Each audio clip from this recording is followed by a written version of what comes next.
کہ جب وہ اپنے شاگردوں کی کیا کرتا ہے اور پھر وہ کیا کہتا ہے کہ تم بھی ایک دوسرے کے ساتھ ایسا ہی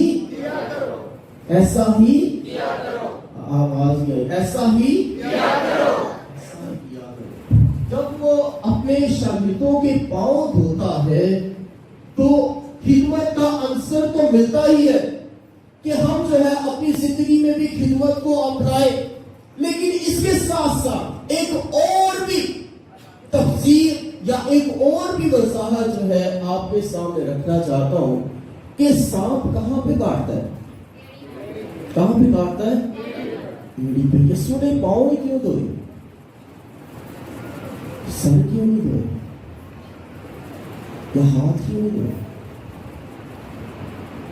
سانپ ایڑی پہ کاٹتا ہے، اور جو باغ عدن میں ہوا لکھا تو نہیں ہے کہ سانپ نے کاٹا، لیکن شیطان جو ہے وہ سانپ کی صورت سے جو ہے انسان کو کیا کرتا ہے؟ بہکاتا ہے، اور اس کی زندگی میں سانپ کا زہر جو ہے، سانپ کا زہر کیا کرتا ہے؟ زندگی دیتا ہے یا موت دیتا ہے؟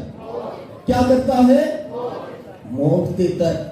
سانپ کا زہر جو ہے موت لے کر آتا ہے، جو کہ جو ہے موت ہے، ڈر ہے، خوف ہے، نا امیدی ہے۔ اور مسیح خداوند جب اپنے شاگردوں کے پاؤں دھوتا ہے تو وہ کہتا ہے کہ تم بھی میری یاد میں یہ کیا کرو، تم بھی ایک دوسرے کے ساتھ کیا کرو۔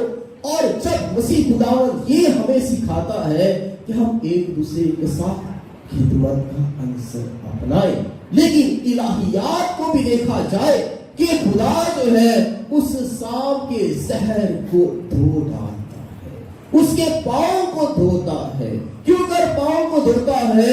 کیونکہ انسان کے جو زندگی میں جو زہر جو آ چکا ہے، جو نا امیدی کا ہے، جو موت کا ہے، جو اندھیرے کا ہے، جو ڈر کا ہے، یسوع اس تمام تر ڈر کو جو ہے وہ بہادری اور دلیری میں بدلتا ہے۔ یہی شاگرد جو ڈرتے تھے، یسوع جو ہے ان کو نئی زندگی دیتا ہے، یہی بہادر بن جاتے ہیں اور پوری دنیا میں جا کر یسوع کا کلام سناتے ہیں، پوری دنیا میں جا کر جو ہے یسوع کے نام میں استباغ دیتے ہیں۔ بس ہم دیکھتے ہیں کہ جب وہ سانپ نے انسان کی زندگی کو متاثر کیا، اس شیطان نے انسان کی زندگی میں زہر گھول دیا۔ ہمارے خاندانوں میں بھی یہ زہر کئی دفعہ رچ جاتا ہے، ہماری کلیسیا میں بھی یہ کئی دفعہ آ جاتا ہے کہ جب لڑائیاں ہوتی ہیں، جب جھگڑے ہوتے ہیں، جب صبر نہیں ہوتا، جب نا امیدی ہوتی ہے، جب ڈر اور خوف ہوتا ہے، یہ زہر ہماری زندگی میں بھی آتا ہے۔